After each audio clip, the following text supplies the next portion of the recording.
जय हिंद, जय भारत। आज की वीडियो में पढ़ेंगे इंग्लिश वोकैब के most repeated idiom and phrases. मैं वो इडियम फ्रेजेस लेके आऊँ इस वीडियो में जो बार बार एग्जाम में रिपीट हुए, CGL और CHSL में रेगुलर रिपीट होते रहते हैं और ये आपको आने चाहिए बेटा। सबसे पहला है पेनिलॉफ वेब बेटा। वेब मतलब होता है जाला, और जाले से तुम बाहर नहीं निकल सकते। तो पेनिलॉफ वेब होता है बेटा एंडलेस, वो सिचुएशन जो कभी खत्म ही ना हो। एक एग्जाम्पल बोलता हूँ, poverty is like a Penelope web in India. देखो गरीबी घटाने की कितनी बातें होती हैं, गरीबी हटाने के लिए प्रोग्राम है। क्या कभी ऐसा लगता है आपको गरीबी हमारे देश से पूरी तरह 100% हट पाएगी? भाई कम हो सकती है बेटा, हटने में बहुत साल लग जाएंगे। बात समझे तो लिखो poverty is like a Penelope web, endless. Second है मेरा एडम सेल। एल होता है एक टाइप ऑफ अल्कोहलिक ड्रिंक होती है, जो वर्ड है ना ALEL, अल्कोहलिक ड्रिंक टाइप की होती है। तो एडम सेल आपको सीधा याद करना है, क्या सिंबलाइज करता है? वाटर को। थर्ड है हॉब्सन चॉइस। हॉब्सन चॉइस मतलब रियल में कोई चॉइस ही नहीं होना।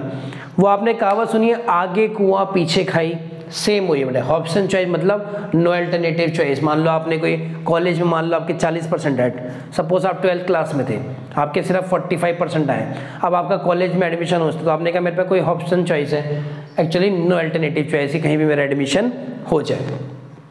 नेक्स्ट है एचिलीज हील होता है बेटा वीक पॉइंट। ठीक है, आपने कहा physics is the Achilles heel of science and students. जो फिजिक्स है बेटा, आपको देखो केमिस्ट्री आप कर लेते फिर भी रट के, मैथ आप प्रैक्टिस करते, फिजिक्स समझ जाके भी समझ नहीं आ पाती आपको बहुत। तो साइंस एंड स्टूडेंट के ज़्यादातर स्टूडेंट्स की क्या होती है? फिजिक्स वीक पॉइंट होती है, यानी फिर द एचिलीज हील यानी वीक पॉइंट। नेक्स्ट है डेमोकल स्वॉल, क्लोजली इंपेंडेड डिसास्टर, कोई बहुत बड़ी ट्रेजेडी डिसास्टर होने वाला हो। यूक्रेन के बारे में आप जानते हैं अच्छे से, वहां कहते हैं Ukraine is on the verge of Damocles sword बेटा। स्वॉर्ड मतलब लटकी तलवार लटक रही है बेटा। तलवार लटक रही इन द सेंस क्या है? यूक्रेन कभी भी देखो रशिया कब्जा कर ही लेगा उन पे। नेक्स्ट है bull in the China shop. But एक सांड को इमेजिन करो, एक सांड मान लो एक दुकान के अंदर क्या करेगा? तोड़फोड़ मचाएगा, उपद्रव मचाएगा, चीज़ों को बिखेरेगा, दौड़ेगा, लोगों को मारेगा। तो रेकलेस एंड क्लमसी, बहुत भद्दास लगे, बहुत सिचुएशन खराब है, बेकार होगी। नेक्स्ट है वुल्फ इन शीप्स क्लोथिंग, कि बेटा शीप की खाल में बेटा भेड़िया। अमेरिका वाले देखो ऐसी, ये नस्ल ही देखो धोखेबाज, जो कि मैंने आपको बताया। नेटो में इन्होंने क्या करा? यूक्रेन को धोखा दिया, उनको देखो धोखा दे के भगाए। वहाँ पे उन्होंने तालिबान को, अफगानिस्तान वालों को धोखा दिया, उनको छोड़ के भगाए। इंडिया को भी धोखा देते रहे टाइम टू टाइम। तो ये wolf in sheep's clothing America वाले। बात समझ आई? इम्पोस्टर मतलब होता है one who pretend to be somebody is not, तो एन इम्पोस्टर, छलिया, बहरूपिया। नेक्स्ट है एलिफेंट इन द रूम, एक कंट्रोवर्शियल इशू का होना बेटा। कोई भी कंट्रोवर्शियल एलिफेंट इन द, जैसे इमरान खान देखो, Imran Khan statements are like elephant in the room बेटा। कंट्रोवर्शियल स्टेटमेंट देते हैं हमेशा पाकिस्तान के, भाई चीफ प्राइम मिनिस्टर बदलने भी वाले बेटा, रिएक्शन दोबारा होने वाले। नेक्स्ट है पिग हेडेड। पिग हेडेड होता है बेटा बहुत स्टबर्न पर्सन, अपनी बात पे अड़ जाए, किसी की ना सुने। नॉर्थ कोरिया का जो प्रेसिडेंट है बेटा, या प्राइम मिनिस्टर जो भी है, वो ऐसा ही स्टबर्न पर्सन, बहुत अड़ियल आदमी है। उसने अपने रूल बना रखे, अपने कानून मार रखे, जो उसके कानून नहीं मारेगा उसको उड़ा देगा। नेक्स्ट है wild goose chase. Wild goose chase होता है बेटा फ्यूटाइल सर्च। देखो दाऊद इब्राहिम को इंडिया वाले कई सालों से पकड़ने की कोशिश कर रहे हैं ना, पर दाऊद इब्राहिम आज तक पकड़ा नहीं गया। तो कह सकते हैं the chasing of Dawood Ibrahim is a wild goose chase for India. Next है alive and kicking, lively in acting. देखो लाइवली एक्टिंग को होता है बेटा बहुत ज़्यादा जोश में रहना। हमेशा आप कुछ लोगों से बात करो, हमेशा जिंदा दिल रहते हैं, हमेशा दिल खोल के बातें करते हैं, हमेशा लाइवली एक पॉजिटिव वाइब्स आती है। तो कहते हैं he is a alive and kicking type of person. Next है nail in one's coffin, something that might hasten the task. Coffin होता है बेटा ताबूत, जहाँ पे डेड बॉडीज को रखा जाता है। ठीक है, नेल इन मतलब उस पर हथौड़ा मारना। अब एक बात देखो, अभी देखा मैंने यूक्रेन वालों ने बेटा वहाँ पे रॉकेट लॉन्चर मार दिया रशिया में, तो अब क्या है, वो तो और भड़क जाएंगे। तो attack of Ukraine by on Russia prove to be a nail in coffin. बात समझ आई नहीं है? चलो, it's all great to meet, do not understand, आपको कुछ समझ नहीं आता, आप कहने का मेरे को समझ नहीं आया कुछ। It's all great to me मतलब कोई भी चीज़ का समझ ना आना। एट 6 and 7 कन्फ्यूज्ड, बट जब आपको समझ नहीं आता। 12वीं के बाद साइंस साइड लें तो आपने कहा साइंस साइड डिफिकल्ट होती है। फिर आपने कॉमर्स लें तो आपने कहा कॉमर्स में तो भाई कैलकुलेशन होती है। फिर आपने कहा आर्ट्स लें, आपने कहा आर्ट्स लेने का फ़ायदा नहीं। तो आप कहते हैं I am at 6 and 7 related to my career. बात समझ आई? नेक्स्ट है tooth and nail with all power. तो आप लिखते हो India defeated Pakistan in the Kargil war with tooth and nail, all power, पूरे माइट से, पूरी ताकत से पाकिस्तान वालों को हराया बेटा। टू पे ऑफ ओल्ड स्कोर, बेटा टेक रिवेंज। कभी आप देखते हो ना कि आपकी लड़ाई आती है, कहीं पे देखते हो लड़ाई आती है, कहीं किसी ने चोट मार दी, तो कहते हैं he paid off his old scores, पुराने जो बेटा बदले लेते हैं। टू टेक रिवेंज मतलब बदले की भावना, किसी ने आपका नुकसान करा हो या किसी ने आपकी आत्मा को आहत करा हो, कोई बात हो। नेक्स्ट है a piece of cake easy job, बेटा आप कहते हैं night shift and is a piece of cake for him. कोई इंसान होगा मान लो नाइट शिफ्ट को एंजॉय करता होगा, बड़े रेगुलर उठा रहता रात में, तो night shift piece of cake for him. Next है मेरा व्हील्स एंड वो, बेटा व्हील्स एंड वो होते हैं हैप्पीनेस और सैडनेस। बेटा लाइफ में देखो सुख आएगा और दुख भी आएगा, हालांकि वो बात अलग है दुख का टाइम थोड़ा ज़्यादा होता है बट सुख भी आएगा। तो व्हील्स एंड वो उसको आप जॉयस एंड सोरो बोलो, हैप्पीनेस एंड सैडनेस बोलो, बेटा बात सब एक ही है, ठीक है। नेक्स्ट है at stone's throw. Stone's throw मतलब बहुत नज़दीक, बेटा बहुत नज़दीक। मैं बोलूँ मेरे घर से मेरा कोचिंग बहुत नज़दीक है, my coaching is at a stone's throw from my house, बहुत नज़दीक होना, बिल्कुल वॉकिंग डिस्टेंस होना, बात समझ। नेक्स्ट है to get away, to escape from a situation. यार गेट किसी सिचुएशन से एस्केप कर जाए। मैं आपको एग्जांपल समझाऊं, मान लो बचपन में क्या होता था कि आपको रिपोर्ट कार्ड पे साइन कराने थे, तो हम लोग क्या करते थे, जैसे ही रिपोर्ट कार्ड मिलती थी उसके पास स्कूल से निकलने से पहले जस्ट 2 मिनट पहले दिखाते रिपोर्ट कार्ड, साइन करा के स्कूल भगाते थे। तो मैं कहता हूँ I get away with the situation, पिटने से बच गया, डांट खाने से बच गया। नेक्स्ट है pull yourself together, calm down by wincer. खुद ही बेटा काम डाउन मतलब हो जाना, मतलब शांत हो जाना खुद ही, बेटा किसी सिचुएशन को आपने एनालिसिस करा और एकदम शांत हो। नेक्स्ट है give someone a cold shoulder, ignore a show indifference. बेटा आपने किसी को, बेटा आपके पास पैसों की जरूरत है, सपोज आपको बहुत सडनली आपको बहुत सारा पैसा चाहिए, एडमिशन कराना, बीमार है, कोई रिलेटिव बीमार है, कोई भी नहीं, तुम किसी से पैसे की मदद मांगने दी पर उसने तुम्हें जानबूझ के इग्नोर कर दिया, तुम्हारी बात भी नहीं सुनी, तुम्हें कुछ ढंग से अनसुना कर दिया, तो इसे कहते हैं he give me a cold shoulder in time of difficulties.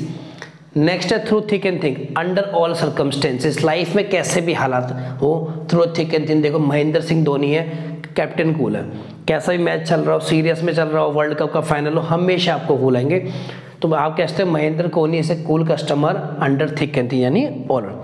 Next है to flog a dead horse, to revive interest in subject which is out of due. बेटा गड़े मुर्दे उखाड़ना, कुछ लोग होते हैं, कुछ रिश्तेदार होते हैं, कुछ दोस्त आपके होते हैं, सो कॉल्ड दोस्त, गड़े मुर्दे उखाड़ते हैं कि भाई तू ऐसे करता था, बचपन में ऐसा रहता था, हमसे पैसे मांग के ले आता था, ये सब कर जिंदगी भर चलता है, तो आप उसे कहते हैं फ्लॉग अ डेड हॉर्स, बात समझे, गड़े मुर्दे उखाड़ना। Not let the grass grow under feet, don't delay in getting something done. बेटा कोई भी डिसीजन लेने में आपको बहुत ज़्यादा टाइम लगाना, बेटा ग्रास कब आपके पैरों के नीचे आएगी, जब आप भाई खड़े रहोगे, मतलब आप डिसीजन नहीं ले पा रहे, आप डिले कर दिया। तो उन्होंने कहा है कि नॉट लेट द, मतलब ग्रास मत इकट्ठे होता, क्योंकि आप डिले मत करो, जो भी आपको डिसीजन लेना है इधर किसी भी चीज़ में, लाइफ में, कैरियर में, किसी भी चीज़ में आप फटाफट डिसीजन लो। बात समझ आ गई, ठीक है। नेक्स्ट है to meet one's waterloo, to meet one's final defeat. जो बच्चा वर्ड है ना वाटरलू, ये नेपोलियन बोनापार्ट की लड़ी थी बैटल ऑफ वाटरलू में, तो वहाँ हार जाते, इनकी फाइनल लड़ाई थी, इसलिए कहा गया to meet one's final defeat. इसके फ्रांस के राजा थे बेटा नेपोलियन बोनापार्ट, जिन्होंने सेइंग कही है impossible word is found in the dictionary of fools. Next है to chew the curd. Curd बेटा मतलब होता है कि जुगाली करना। आपने गाय को देखा कभी ऐसे करके चबाती रहती है, बेटा रूमिनेंट कहते हैं इस फैमिली को ना, चबाते रहते जुगाली का कुछ सोच, तो वही मतलब आप किसी चीज़ ख्यालों में खोए, आप एक च्युइंगम चबा रहे हो 1 रुपये वाली, कुछ सोच रहे हो लाइफ के बारे में, किसी भी चीज़ के बारे में, उसे कहते हैं टू द कर्ड। नेक्स्ट है क्वालिटी डे। क्वालिटी डे मतलब स्टॉप वर्किंग। उस आपने कहा मैंने 8 बजे काम करना बंद कर दिया था, तो we call it a day at 8 PM in the evening, even night बोलते हैं, ठीक है। स्टॉप वर्किंग, उस सिचुएशन में काम बंद कर देना।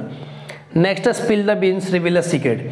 मान लो किसी दोस्त की बर्थडे पार्टी और आपने सोचा उसको सरप्राइज देंगे, पर एक आधा दोस्त ऐसा होता है कि पहले जाके बताता है कि यार तेरे तो देख सरप्राइज प्लान कर रखा है, तो he reveal the bean about his, he spill the beans about his birthday surprise. Next है to keep one finger cross to wish for the best. Result आने वाले फिंगर क्रॉस करके, फिंगर क्रॉस मतलब बेटा ऐसे क्रंची टाइप बनाना, तो आपने कहा कि यार क्या रिजल्ट आएगा, तो कीप वन में विश फॉर द बेस्ट कि मेरा रिजल्ट अच्छा है। नेक्स्ट है मेरा की someone at arm's length to avoid someone. बेटा किसी से कन्नी काटना, या फिर कई बार ना कहते हैं कि किसी पीछा छुटकाना। आपने कुछ दोस्त होते जो ऐसे बेकार होते हैं, आप उसे ग्रुप का हिस्सा होते हैं पर वो बेकार होते हैं, आप ही की बुराई करते हो, तो आप उनसे कहते हैं आर्म्स लेंथ पे उनको अवॉइड करते हो, ठीक है। नेक्स्ट है at the drop of hand instantly.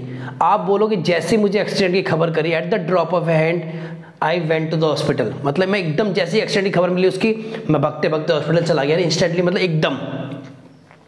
To put one's best foot forward, do one's best. बेटा किसी भी चीज में बेटा बेस्ट करना चाहिए। बेस्ट फुट मतलब बेस्ट देना अपना 100% एफर्ट। नेक्स्ट है to be all ear. To be all ear में टू ईयर से क्या करते हो आप, कानों से सुनते। टू लिसन ईगरली और कॉशियसली, क्यूरियसली बेटा कि क्या चीज़ बोली जा रही है, आराम से सुनना। जैसे प्रवचन को लोग सुनते हैं बहुत आराम से सुनते हैं, आप लोग हनी सिंह के गाने बड़े मस्त हो गए। ईगरली और कॉशियसली एक एक शब्द क्या बोल रहे हैं। नेक्स्ट है to cut the Gordian note, to perform a difficult task. मान लो IIT में आपने सेलेक्ट हो गए, बहुत मुश्किल काम था, तो आपने कहा I cut the Gordian note by selecting in IIT। बेटा by the skins of one teeth, very narrow margin, बहुत छोटा मार्जिन। बेटा एग्जांपल मैं आप समझाता हूँ। जैसे मान लो IPL के मैचेस होते हैं, आजकल तो IPL चल रहा है, कभी देखते हो तो कोई राजस्थान रॉयल्स है या फिर RCB एक रन से जीत जाती है लास्ट बॉल पे, उसे कहते हैं by the skins of very one's teeth. Next है to eat humble pie. Humble pie मतलब बेटा किसी बात के लिए अपोलोजाइज करना, क्षमा मांगना, ये माफी मांगना, ठीक है। नेक्स्ट है to have the gift of gap, talent of speaking. बेटा गिफ्ट टैलेंट ऑफ स्पीकिंग बेटा एक आर्ट है ना। और हमारे देश में ना लोगों को बोलने से डर लगता है। नॉर्मल एक बंदे से दूसरे बंदे बात कर लेंगे, पर उनको अगर बोलूँ यहाँ पे स्टेज पे आके बोलना है, 10 लोगों के आगे किसी लेक्चर देना, वो नहीं बोल पाते। जस्पाइट बीइंग के प्राइवेट स्कूल में पढ़े होते हैं, हिचक होती है ना। और जो बोलने वाले स्पीकर देखो, जितने विवेक बिंद्रा देखोगे आप, संदीप महेश्वरी देखोगे, जितने बड़े योग गुरुस हैं, सब गुरु कितने कितने भीड़ों को एड्रेस करते हैं। नरेंद्र मोदी जी हैं, योगी आदित्यनाथ, कितनी बड़ी बड़ी भीड़ों को एड्रेस करते हैं। तो गिफ्ट ऑफ गैप मतलब टैलेंट ऑफ स्पीकिंग, बोलने का तरीका आना। At one's with not knowing what to do, एक सिचुएशन में आप फंस जाते हो बेटा, आपको खुद नहीं पता होता कि क्या करना है। एक road not taken by Robert Frost पढ़ी होगी आपने, है ना। उसमें कहते हैं two door diverge in a yellow wood and sorry I could not travel both and being a sole traveller I look down as far as possible to way. तो उनको समझ नहीं आता कि 2 रोड में कौन सी रोड में चुनूं, है ना। ऐसी हमारी लाइफ में भी चॉइसेस आती है बट आपको समझ नहीं आता इस रास्ते पे जाऊं, उस रास्ते पे जाऊं, साइंस लूं या कॉमर्स लूं, ठीक है। खेलने जाऊं ना खेलूं, PUBG खेलूं ना खेलूं, कौन सा फोन लूं, ये वाला फोन लूं वाला। तो इससे कहते हैं बेटा ये एट वंस। नेक्स्ट है bone of contention, subject of dispute, cause of कारण। देखो इंडिया और पाकिस्तान की लड़ाई मेनली किसके लिए, कश्मीर के लिए। और कश्मीर किसका है, हमारे इंडिया का है। हम इन पाकिस्तान वालों को अपना कश्मीर नहीं देंगे और कितनी भी लड़ाई उनको मुंह तोड़ जवाब देंगे पाकिस्तान। तो Kashmir has been a bone contention between India and Pakistan. To be under the weather, to be under the weather का मतलब टू नॉट फील वेल। कह रहा आपने I am under the weather, तो अब समय अच्छा सा फील नहीं होना बेटा, बीमार होना शायद। In the pink, in the pink मतलब बेटा पीक ऑफ मैक्सिमम, मतलब बहुत अच्छे से हेल्दी होना, स्वस्थ होना, अच्छे से होना। अब ब्लेसिंग इन डिस्गाइज बेटा, हिडन फेवर, कि आपको कई बार पता नहीं होता कि यार ये चीज़ हमारे लिए कितना कामयाब आएगी, वो चीज़ हमारा बेनिफिट कर जाती है। बात समझ आई नहीं आई।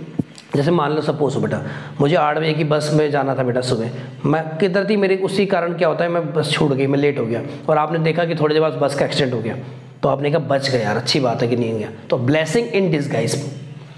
कटिंग कॉर्नर है बेटा सेविंग मनी, भाई माँ बाप पैसे बचाते हैं आपकी शिक्षा के लिए, आपकी शादी के लिए, आपकी पढ़ाई के लिए, हर एक चीज़ के लिए। तो कटिंग कॉर्नर मतलब save money. To pay through the nose, to pay excessive. यार ऑनलाइन शॉपिंग में आप देखो बहुत एक्सेसिव बेटा पेमेंट होती है, बहुत ज़्यादा पेमेंट होती है। जो चीज़ 100 रुपये की, ऑनलाइन में 200 की आती है, 150, क्योंकि होम डिलीवरी आती है, फ्री डिलीवरी, इसलिए कहते हैं to pay through the nose, मतलब टू पे एक्सेसिव, यानी online, in online shopping you have to pay through the nose. To play second fiddle, to play subordinate, बेटा साहेबारी भाग रोल प्ले करना। जैसे भी मूवी आई ना RRR, तो देखो मेन हीरो है, एक मान लो किसी एक को एक मेन हीरो मान लो, दूसरा सबऑर्डिनेट, चाहे NTR को मान लो, चाहे आप रामचंद्र को मान लो, है ना, तो उसके साथ बेटा subordinate. To format one's mouth, बहुत ज़्यादा गुस्सा हो जाना बेटा, बहुत ज़्यादा गुस्सा हो जाए किसी सिचुएशन में, बहुत ज़्यादा फोम मतलब झाग, गुस्से से ऐसे। On tantrums, in anxious suspense बेटा। मिर्ज़ापुर आई थी बेटा, मिर्ज़ापुर आई थी 2 साल बाद मिर्ज़ापुर 2 आई, तो जब तक मिर्ज़ापुर 2 नहीं आई थी तो लोग पीपल वर इन टेंट्रम्स। कब आई, एंशियस सस्पेंस, अब क्या होगा, है ना। याद है ना गुड्डू पंडित, मिर्जा, सारे के सारे जो रोल थे, ठीक है मेरे भाई, मुन्ना वाला। ठीक है मेरे बच्चों, इस वीडियो में करेंगे इतना ही। इस वीडियो में मैंने आपको बताया इडियम में फ्रेजेस जो पहले आ चुके हैं रेगुलर CGL में या SSC CCS में, आगे जाके भी ऐसी वीडियो लाते रहेंगे। तब तक मिलते हैं आपसे नेक्स्ट वीडियो में। जय हिंद, जय भारत।